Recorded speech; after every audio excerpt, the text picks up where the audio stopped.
Good morning students. हमारा chapters 1 real numbers exercise मैंने कल आपको 1.2 करवाई थी, जिसमें मैंने आपको क्वेश्चन 3 तक करवा दिए थे। ठीक है, आज मैं आपको क्वेश्चन नंबर 4 स्टार्ट कराता हूँ। क्वेश्चन नंबर 4 दिया हुआ है HCF दिया हुआ है 306 एंड 657। ये दो आपके नंबर्स हैं 306 एंड 657 और इनका HCF हमें गिवन है 9। ये हमें गिवन है। ठीक है बच्चों, ये हमें इन दोनों का HCF, दो नंबर्स का HCF हमें कितना दिया रखा है, 9 दिया हुआ है। कह रहा है दोनों नंबर्स का ही LCM फाइंड कीजिए। LCM फाइंड करना है इन्हीं दो नंबर्स का, 306 एंड 657 का LCM हमें क्या करना है बच्चों, फाइंड करना है। चलिए, अब एक आपका रूल होता है। रूल क्या है आपका? रूल्स है first number multiply of second number is equal to क्या होता है, HCF then multiply of LCM। ये आपका रूल होता है। First number multiplication of second number equal HCF into LCM। अब हमें फर्स्ट नंबर हमारे पास कितना गिवन है बच्चों, इसका फर्स्ट नंबर इसका हमें 306 एंड सेकंड नंबर है 657। तो फर्स्ट नंबर यहाँ रख देंगे 306 एंड सेकंड हो गया 657 एंड HCF कितना फाइंड है इनका हमें 9 एंड LCM हमें फाइंड करना है। दैट इज LCM हम एज इट इज रख देते हैं। LCM निकालना है तो 9 मल्टीप्लाई वाली वैल्यू इसके अपोन में चली जाती है। 306 एंड 657 मल्टीप्लाई ऑफ डिवाइड के अंदर आपका क्या आ गया यहाँ पे 9 डिवाइड में आ जाता है एंड LCM हमें फाइंड करना है। अब 9 से क्या करना है, इसको डिवाइड कर देंगे। 9 से डिवाइड कर दीजिए आप इसे, कितने में जाएगा 9 सत्ते 63, बच्चे कितने यहाँ पे 2 27 हो गए, 9 तिया 27। तो आपका आया 306 multiply of 73 that is LCM। अब इन दोनों की क्या करनी है बच्चों, यहाँ पे 306 की 73 से मल्टीप्लिकेशन जब करेंगे तो आपका आंसर आएगा 22338। ये आपका हो गया LCM। समझ में आया बच्चों आपके आंसर? आपका कह रहा था HCF 306 और 657 का HCF 9 है and find the value of LCM। इन दोनों नंबर्स का LCM फाइंड करना था। तो एक हमारे पास रूल हुआ first number multiplication of second number बराबर HCF गुणा LCM। तो first number 306, second number 657, HCF इनका 9 एंड LCM में भी फाइंड करना है।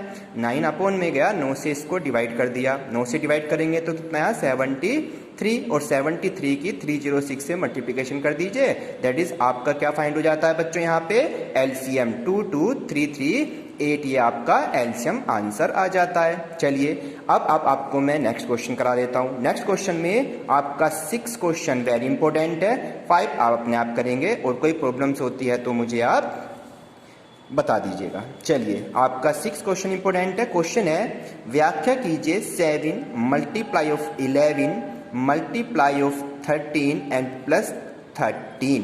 ठीक है, और सेकेंड इसी में पार्ट है। 2 क्वेश्चन दिए हुए इसमें, एक है 7 6 multiply of 5 multiply of 4 multiply of 3 multiply of 2 multiply of 1 and plus 5। और कह रहा है ये भाज्य संख्याएं क्यों हैं, व्याख्या कीजिए। एक्सप्लेन करना है हमें इसे, हमें बताना है कि ये दोनों नंबर्स अभाज्य संख्याएं कौन सी हैं। अब भाज्य संख्याएं कौन सी होती हैं और अभाज्य संख्याएं कौन सी होती हैं, आपको पता होना चाहिए। कौन सी होते हैं कंपोजिट नंबर्स हमारे पास, क्या होते हैं बच्चों, भाज्य संख्याएं जो दूसरी संख्या से डिवाइड हो जाते हैं, किसी भी नंबर से वो भाज्य होते हैं। और अभाज्य संख्याएं कौन सी है, तो जो केवल अपने आप से और 1 से डिवाइड होते हैं उन्हें अभाज्य नंबर्स कहते हैं। और भाज्य नंबर्स वे होते हैं जो किसी दूसरे नंबर से भी डिविजिबल हो जाते हैं, उन्हें हम भाज्य नंबर्स कहते हैं। तो सबसे पहले हम इस फर्स्ट क्वेश्चन को देखते हैं। चलिए, इनमें फर्स्ट में से आपका क्या सेम,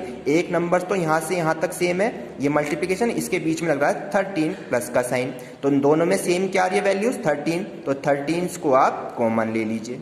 ठीक है, यहाँ रह गया 7 मल्टीप्लाई ऑफ 11 प्लस का साइन एज इट इज। यहाँ पर आपका कुछ नहीं बचा क्योंकि हमने 13 को कॉमन ले लिया है। दैट इज आपका यहाँ पर रह गया 1।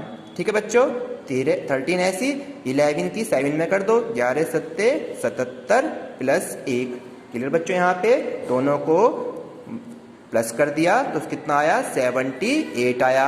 13 आपका एज इट इज है और इसके 78 के एलसीएम से फैक्टराइज कर दीजिए। हमने करा था 2 तिया 6 और 2 निम 18, फिर 3 से 3 एक कम 3 तिया 9 और लास्ट में 13 1 जा 13। तो इसके जो 78 के फैक्टर्स बने आपके 2 multiply of 3 and multiply of 13। अब देखिए ये नंबर्स हमें देखने में क्या लग रहा है, 13 से तो डिविजिबल है ही, प्लस 2 से भी और 3 से भी डिविजिबल हो रहा है ना। तो क्या करेंगे इसमें हम यहाँ पे इसको लिख देंगे हम यहाँ पे कि ये नंबर जो है दी हुई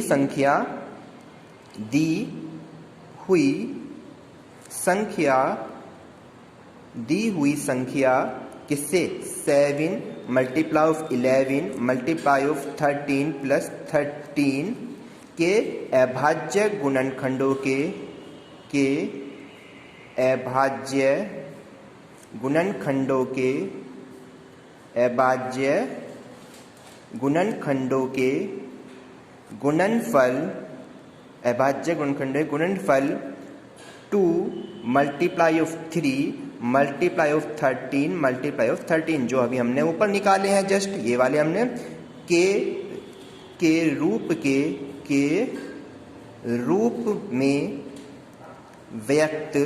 के रूप में व्यक्त किया जा सकता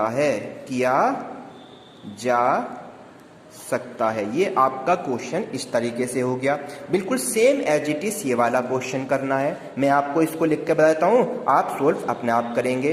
नंबर है 7 multiply of 6 multiply of 5 multiply of 4 3 2 and 1 and plus के 5। अब एक नंबर तो यहाँ से यहाँ तक हो गया पूरा, बीच में प्लस का साइन है और 5 अलग हो गया। दैट इज इस नंबर्स में से पूरे में से क्या सेम आ रहा है आपका 5 कॉमन आ गया। यहाँ रह गया 7 6 4 क्योंकि 5 तो बाहर आ चुका है, 4 3 2 एंड 1 और इसमें से कुछ नहीं बचा यहाँ पे तो केवल क्या रहा 1 रह गया। यहाँ पर 5 एज इट इज है, सबको मल्टीप्लाई कर दो, 7 6 42 हो गए यहाँ पर, तो गुणा 4 या 12 दूनी कितने हो गए बच्चों यहाँ पे 24 हो जाते हैं और प्लस का 1 as it is 5 as it is रखा। 42 की 24 में जब मल्टीप्लिकेशन करते हैं तो कितना निकल कर आएगा 42 की 24 में मल्टीप्लिकेशन करके बच्चों 1008 आएगा एंड प्लस का 1 और इसको 1008 में 1 को प्लस करेंगे दैट इज कितना हो गया 1009 हो जाता है। अब ये नंबर जो है 5 से भी डिविजिबल है और अन्य से भी डिविजिबल हो जाएगा। अतः क्या लिख देंगे कि ये नंबर भी अभाज्य गुणनखंड के रूप में इसे व्यक्त किया जा सकता है, यानी इसे 5 गुना 1 या 9 को अभाज्य गुणनखंड के रूप में अभाज्य गुणनखंड के रूप में व्यक्त कर सकते हैं या लिख सकते हैं। ये आपका आंसर हो जाता है। क्लियर हो गया बच्चों यहाँ पे आपका, तो ये आपका बिल्कुल same as it is question था। अब इसके अलावा में नेक्स्ट क्वेश्चन है इसमें 7th क्वेश्चन। कौन सा क्वेश्चन है बच्चों इसमें 7th क्वेश्चन देखते हैं। चलिए इसी का 7th क्वेश्चन क्या कह रहा है। 7th है किसी खेल के मैदान की चारों ओर एक वृत्ताकार पथ है। इस मैदान का एक चक्कर लगाने में सोनिया को 18 मिनट लगते हैं। कितने मिनट लगते हैं बच्चों यहाँ पे 18 मिनट लगते हैं सोनिया को इस मैदान के चारों ओर चक्कर लगाने में, जबकि इसी मैदान का एक चक्कर लगाने में रवि को लगते हैं 12 मिनट। सोनिया को तो लग रहे हैं कितने यहाँ पे बच्चों, सोनिया को लग रहे हैं 18 मिनट और रवि को कितने लग रहे हैं यहाँ पर 12 मिनट। रवि को कितने लग रहे हैं 12 मिनट लग रहे हैं। तो वो कह रहा है बताइए कि मान लीजिए कि वे दोनों एक ही स्थान और एक ही समय पर चलना प्रारंभ करके एक ही दिशा में चलते हैं तो कितने समय बाद वे पुनः प्रारंभिक स्थान पर मिलेंगे। कितने समय बाद पूछ रहा है आपसे, वो एक साथ मिलेंगे प्रारंभिक स्थान पर। तो इसके लिए करेंगे क्या, इसमें हमने बताया था कि इसमें हम क्या करेंगे बच्चों यहाँ पे इसका एलसीएम फाइंड करेंगे। 12 का एंड 18 का एलसीएम फाइंड कर दीजिए और एलसीएम मैंने आपको बताया था 12 के हो गए factors 2 multiply of 2 multiply of 3 and 2 2 बार है तो 2 की power 2 and 3 as it is, and 12 18 को क्या लिखेंगे 2 मल्टीप्लाई ऑफ 3 एंड ये हो गया 2 3 का स्क्वायर। अब हमें क्या करना है इनका बच्चों, एलसीएम फाइंड कर देंगे। दैट इज एलसीएम क्या होता है, जो मैक्सिमम पावर होती है। 2 में मैक्सिमम पावर 2 की 2 है तो 2 की 2 लिख दीजिए, 3 में मैक्सिमम पावर 3 का स्क्वायर लिख दीजिए, एंड दोनों को कैसे लिखेंगे 2 2 जा 4 हो गया यहाँ पर, और 3 3 जा 9 एंड 9 4 जा 36। अतः वे दोनों 36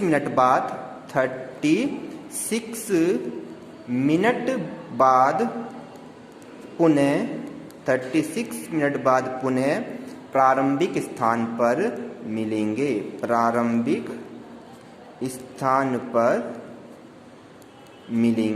समझ में आया बच्चों आपके? ये आपका आंसर हो जाता है। क्लियर बच्चों?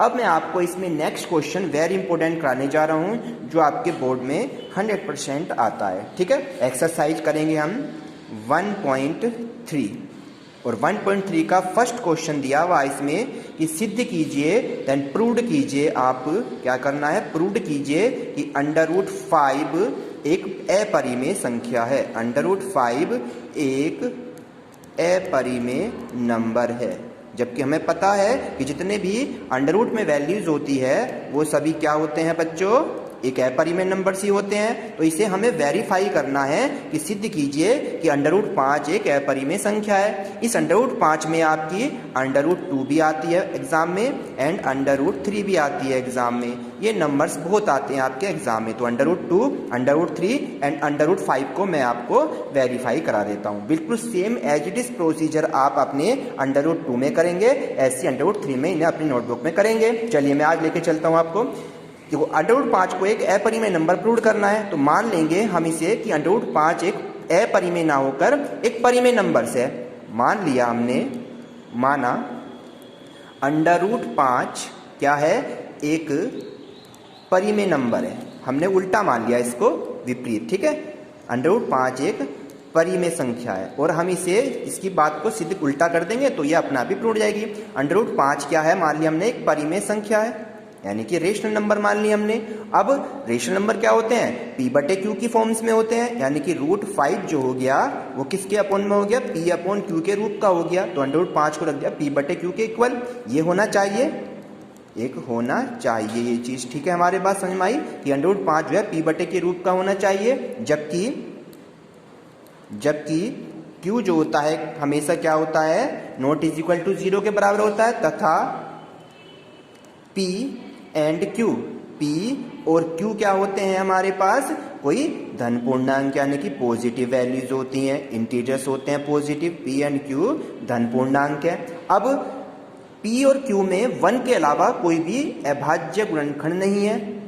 अब P व Q में 1 के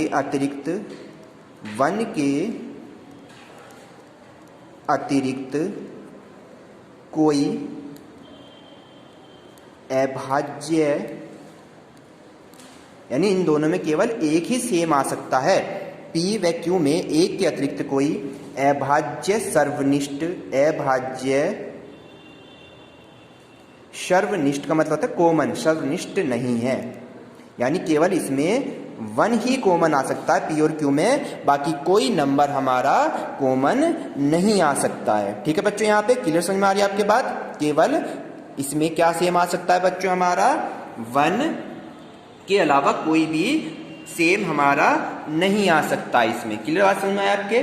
चलिए अब इसमें हम क्या करते हैं बच्चों, यहाँ पर इसके बाद जो नंबर हमने लिया है √5 को किसके बराबर लिया है हमने, यहाँ पर P/Q के बराबर लिया है। अब हम क्या करेंगे, यहाँ से P की वैल्यू निकालेंगे, Q इधर मल्टीप्लिकेशन में चले जाएगा। That is P is equal to क्या हो जाएगा बच्चों, यहाँ पर P इज इक्वल टू जाएगा √5 इंटू Q, यानी Q इसकी मल्टीप्लिकेशन में चला जाता है। कहाँ चला गया Q इसकी मल्टीप्लिकेशन में। अब इसका स्क्वायर कर देते हैं दोनों तरफ का, स्क्वायर बोथ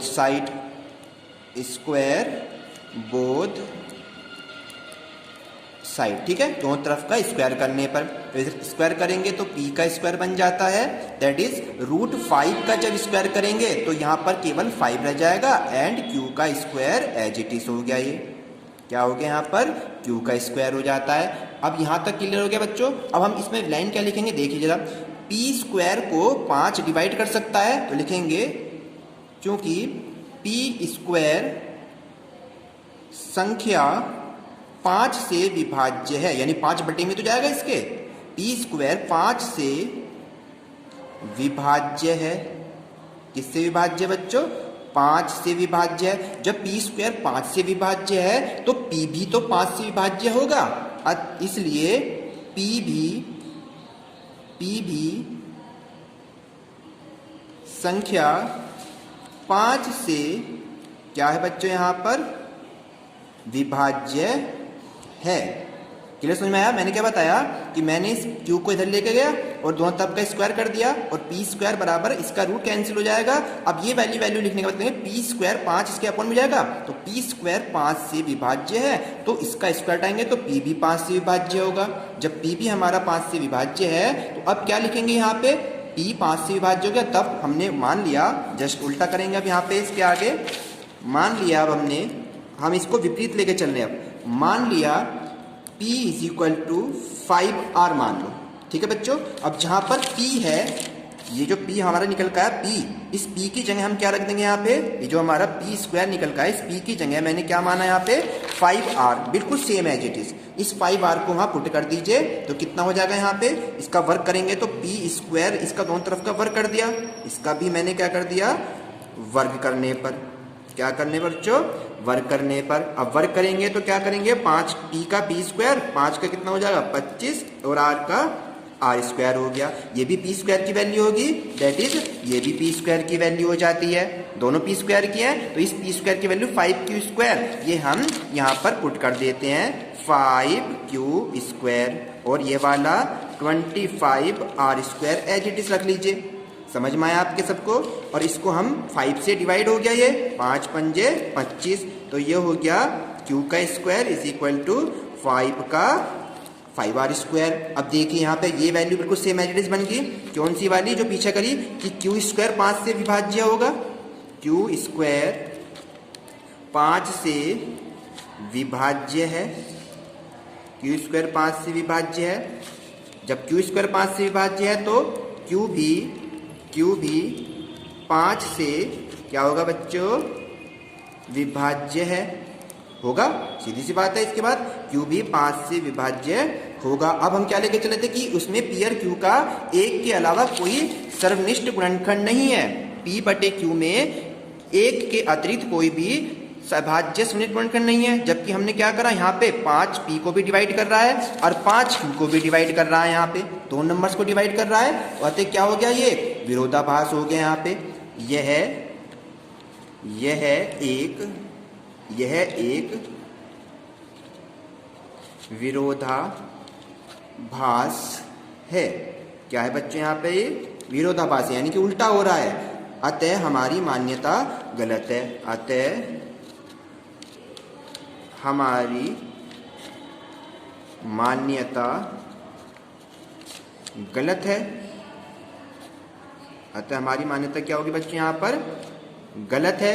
और गलत होगी तो क्या संकेत करती है, अतः √5 एक परिमेय संख्या है, ये गलत बात होगी। अतः √5 एक परिमेय संख्या है, ये गलत धारणा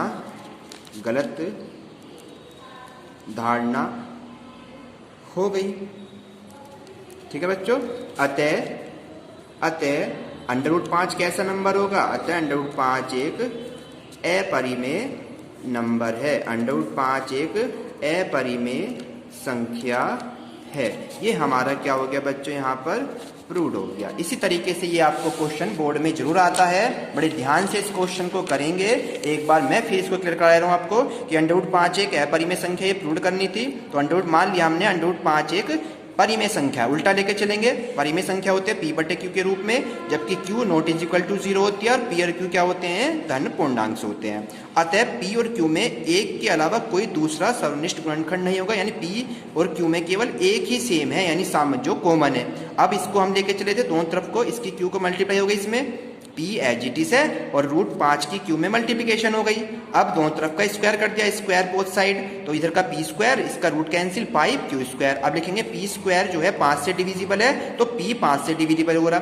अब हमने क्या करा, मान लिया कोई नेक्स्ट नंबर मान के चल रहे हैं कि p बराबर 5r, दोनों तरफ का स्क्वायर कर दीजिए, तो p स्क्वायर बराबर 5r स्क्वायर हो जाता है। दैट इज p स्क्वायर की वैल्यू यहाँ पे हमने कौन सी रखी, 5q स्क्वायर जो पीछे निकाली थी अभी, और हमने 5 से इसको डिविजन कर दिया, q स्क्वायर इक्वल टू 5 का स्क्वायर, एंड q स्क्वायर 5 से डिविजिबल है, देन q भी 5 से डिविजिबल होगा। अतः यह एक विरोधाभास हो गया, क्योंकि वहां पर 5 q को भी डिवाइड कर रहा है और p को भी, तो दोनों तो नहीं कर सकता, इसलिए अतः हमारी मान्यता क्या होगी बच्चों, यहाँ पर गलत हो जाती है। तो √5 एक परिमेय संख्या है, ये गलत धारणा हो गई है। अतः √5 एक अपरिमेय संख्या है, ये हमारा प्रूव हो गया। बिल्कुल सेम एज इट इज आपको √2 और √3 को भी अपनी नोटबुक में करना है। आगे कल मैं आपको नई एक्स्ट्रा एक्सरसाइज और इसके कुछ क्वेश्चंस जो हैं अभी रह रहे हैं एक्सरसाइज के 1.3 के, वो मैं आपको कंप्लीट करा दूंगा। ठीक है बच्चों, थैंक यू।